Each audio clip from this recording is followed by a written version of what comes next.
नमस्कार. आपण ऐकत आहात चैत्राली यमगर लिखित वारस भाग 10.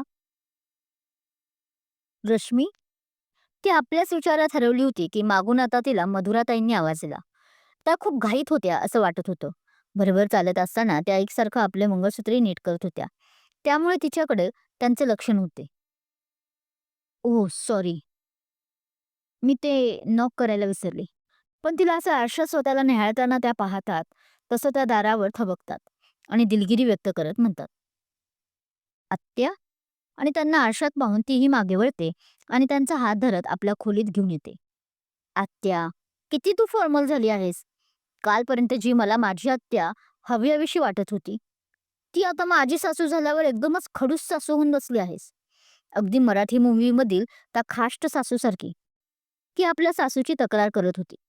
पण कुणाकडे? तर खुद्द आपल्या सासूकडेच. वाड्यात पाऊल टाकल्यापासून आपली आत्या आपल्याला दुरावली हीच भावना तिच्या मनात घोळत होती. अगदी आज सकाळपर्यंत. पण आज दिवसभरात मधुराताईंचे हे बदललेलं वागणं समजून घेण्यात ती आता यशस्वी झाली होती. सोपं नव्हतं इतकं एका राजकारणी घराण्यात उठ-बैस साधारण नॉर्मल करणे. आपला रुतबा, आपला रुबाब या राजकारण टिकून ठेवण्यासाठी वेळप्रसंगी कठोर व्हावे लागते. हेच ती आपल्या आत्याकडून, आऊसाहेबांकडून शिकली होती. राजकारणाचा पहिला पाया, पहिला बेस जो पुढे जाऊन तिलाही अंगात भिनवायचा होता. ज्याचं अप्रत्यक्ष रीतीने का होईना त्या दोघींनी तिला धडा द्यायला सुरुवातही केली होती. ओ, खरंच? पण ते ऐकून मधुराताईंचे डोळे एकदम मोठे झाले. त्यांच्या झालेला हा सूक्ष्म बदल त्यांना जाणवलाच नाही. कारण घरात असंच वातावरण होतं. तिने हसून फक्त आता डोळ्यांची उघडझाप केली. ओ, सॉरी बेटा. माझ्याकडून अशी चूक झाली असेल तर. त्या थोडं नरमाईनं म्हणतात. पण आपल्याला रश्मीचा मात्र पण आपल्या रश्मीचा मात्र आता गोंधळ उडतो. पण तसं ती चेहऱ्यावर दाखवत नाही. फक्त सगळ्यांना समजून घे असा मोलाचा सल्ला वाड्यात येण्यापूर्वी तिच्या या सासूनेच जो दिला होता, तो आता आत्मसात करण्याचा ती प्रयत्न करत होती. आत्या, रिलॅक्स. मी तर असंच बोलले. ती यावर आता आपल्या आत्याचा हात हातात घेऊन प्रेमानं बोलते. कारण त्या खरंच मनापासून तिची माफी मागत आहेत हे स्पष्ट त्यांच्या डोळ्यात दिसत होते. जे तिला त्या काही न बोलताही आत्ता कळाले होते. आणि आता तर तिला कळाले होते की त्यांनी ते मुद्दाम नाही तर अजाणतेपणे घडले होते. माझा आधी खूप भाग्यवान आहे, जी तुझ्यासारखी समजूतदार बायको मिळाली आहे. त्या आता एकदम फ्री माइंड होऊन तिच्याशी बोलत होत्या. हे आता त्यांच्या शब्दाशब्दातून जाणवत होते. त्या बोलताना तिच्या गालावरून मायेनं हात फिरवत होत्या. एक बोलू? म्हणजे राग नको मानून घेऊ किंवा मी जे काही बोलेल त्यावरून मला जजही करणार नसशील तर. आता मात्र हे बोलताना त्यांनी आधी बाहेरचा अंदाज घेतला होता आणि मगच त्या बोलत होत्या. मनातला संकोचही दिसत होता. हो आत्या, तुझ्या मनात जे आहे ते विचार आणि नाही करणार मी तुला जज. कारण मला माहीत आहे, आत्ता जे काही तू माझ्याशी बोलणार आहेस ते एक आत्या आणि विशेष म्हणजे माझ्या नवऱ्याची आई म्हणून बोलणार आहेस. ती बोलून एवढं शांत तर होते, पण मधुराताईला शॉक लागला होता. कारण आता त्या पुढे असंच काहीसे म्हणणार होत्या. काय झालं? आणि आत्याला असं शांत झालेलं पाहून तिने किंचित गंभीर होत म्हटलं, तू तर माझ्या मनातलं बोललीस. त्या एकदम निर्विकार भावनेनं बोलतात. पक्की राजकारणी झाली आहे, की हिला आपल्या मनातलं लगेच समजायलाही लागलं. आणि त्यावरती गोडगोडही बोलायला लागली. अगदी निवडणुकीच्या वेळी उमेदवार मतदाराशी बोलतो तसं. त्यांच्याशी नकळत त्या मनाशी बोलून जातात. ओह! सॉरी. मी चुकून जास्त बोलून गेली. ती आता समजून जाते, की आपण खरंच जरा जास्त बोललोय. ती आता आपली फक्त आत्या नाही, तर सासूही लागते अधिकाराने. अहं, तसं नाही बेटा. तसं आता ती गंभीर झाली आहे हे पाहून त्याच वातावरण हलकं करण्यासाठी थोडं हसत बोलतात. मला तुला हेच सांगायचं होतं, की हे राजकारण वगैरे ठीक आहे. ते बाहेर, आपल्या घराच्या, तुमच्या खोलीच्या उमऱ्यापर्यंतच ठेवशील. तर तुम्हा दोघांचा संसार सुरक्षित राहील आणि त्यातला गोडवा अजून टिकेल. त्या तिला अजून एक धडा गिरवून घेत होत्या. म्हणजे? मला नाही समजलं. पण त्या नक्की काय सुचवू पाहत आहेत हे मात्र तिला कळत नव्हतं.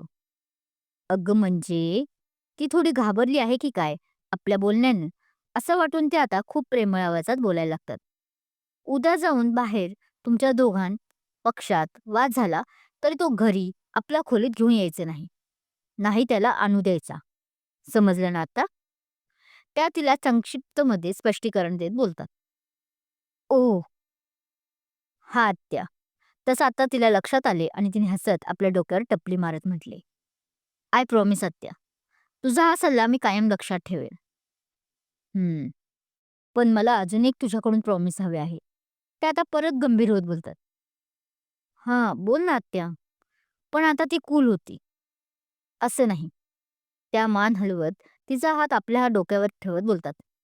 "शपथ घे माझी, की तू माझ्या मुलाला सोडून काहीही झालं तरी जाणार नाही. मग तुमच्यात कितीही वाद असला तरी." त्या बोलतात. "आत्या." पण ती पटकन हात काढून घेते. तिला आता आपण असं कसं वचन देणार असा प्रश्न पडतो. हो, ती प्रेम करत होती, पण तोही करतो का असं अजून तिला कन्फर्म माहीत नव्हते. तो तिच्यासमोर लाडिक व्हायचा, बायको म्हणत होता सकाळपासून, पण त्याने हे लग्न जर खरंच स्वीकारले आहे का? खरंच तो आपल्याला पत्नी मानतो का? या सर्वांपासून ती अनुत्तरित होती. स्वतःच तर आत्याला कोणत्या आशेवरती लटकवणार होती? ठीक आहे, तसं नाही देऊ शकत तू प्रॉमिस. पण तिचा असा हात काढून घेणे त्यांना आवडले नव्हते. तरीही ही नवीन पिढी आहे, नवीन त्यांचे विचार आहे, हे त्यांनाही कळत होतेच की. शिवाय आपला मुलगाही किती गरम डोक्याचा आहे, हे तर त्यांना चांगलेच माहीत होते. हे नाही, पण निदान हे तरी प्रॉमिस करू शकशील ना, की तू मला कायम तुझी सासू, हाच तुझ्या आयुष्यात शेवटपर्यंत दर्जा देशील म्हणून? हो आत्या, हे वचन मी तुला नक्कीच देऊ शकते. ते ऐकून मात्र तिने एका सेकंदाचा विलंब न करता पटकन मधुराच्या डोक्यावर हात ठेवून हलके हसत म्हटले आणि ज्याने आणि त्याने मगाशी जो तिचा राग आला होता तो मधुराताईंचा दुधात साखर विरघळावी तसा निघूनही गेला होता. खूप खुश झाल्या होत्या त्या तिच्या या वचनांनी. "आत्या, तुला तर आज नाही, मी तर लहानपणापासून सासू मानते. त्यामुळे पुढेही तूच असणार माझी सासू. यात काही माझ्याकडून तरी वाद नसणार. पण हा 6 महिन्याचा करार?" ती मनात स्वतःशीच बोलत होती की टक टक दारावर नॉक झालं. तसं ती आता आपल्या तंद्रीतून बाहेर आली. "झोप आता. उद्या सकाळी आऊसाहेबांनी तुमच्या दोघांसाठी सत्यनारायणची पूजा ठेवली आहे." मधुराताईच असतात दारात, ज्या तिला हे सांगायला आल्या होत्या. मेन गोष्ट त्या जाताना हसून सांगतात. त्या तिच्याकडे खूप प्रेमाने पाहत होत्या.